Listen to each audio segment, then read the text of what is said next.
আমার হাজব্যান্ডের মতো যাদের হাজব্যান্ডরা ব্যাংকে আছেন তারা আজকে আমার কিছু কথার সাথে অবশ্যই রিলেট করতে পারবে।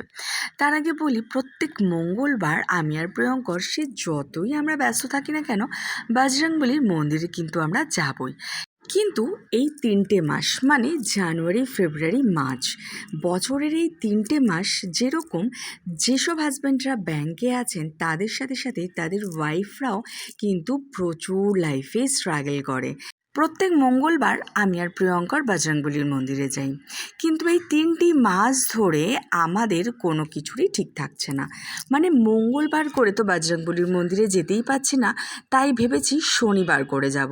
এমনিতেই শনিবারও আমরা চেষ্টা করি মন্দিরে যাওয়ার, কিন্তু শনিবারটা যাওয়া হয় না অনেক সময়ই। কিন্তু মঙ্গলবারে করে বজরংবলীর মন্দিরে আমরা যাবই। কিন্তু এখন যেরকম পুরোটাই উল্টো হয়ে গেছে, এখন আমরা শনিবার করে যাচ্ছি। তাই আজকে ছিল শনিবার, চলে গেছিলাম বজরংবলীর মন্দিরে পুজো দিতে। আমার বিয়ের আগে একটা ধারণা ছিল ব্যাংক 4টের সময়ই ছুটি হয়ে যায়, তাই ব্যাংকে যারা কাজ করে তারা ভীষণ রিল্যাক্সে কাজ করে। কিন্তু বিয়ের পরে সেই ভুলটা একদমই ভেঙে গেছে যে ব্যাংকে তো সারা বছরই লেট হয়, কিন্তু এই জানুয়ারি, ফেব্রুয়ারি, মার্চ মানে ইয়ার এন্ডিংয়ের সময় তো আলাদাই স্ট্রাগল চলে। তো যাই হোক, পুজো দিলাম, আর পুজো দিয়ে প্রসাদও নিয়ে নিলাম। প্রসাদ দিয়ে আমি আর প্রিয়ঙ্কর একটু পাটুলি ঘুরতে বেরোলাম।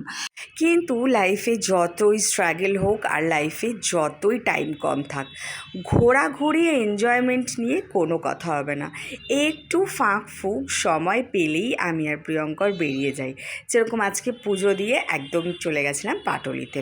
পাটুলির দিকেই একটু খাওয়া দাওয়া করলাম, আর আমরা যেহেতু চা লাভার সেহেতু যেখানেই যাই চা তো খাবই। তো এইভাবেই কিন্তু ছোট্টখাট্ট মুহূর্তগুলোকে আমরা এনজয় করি। ভীষণ ভালো লাগে এই সমস্ত মুহূর্তগুলো।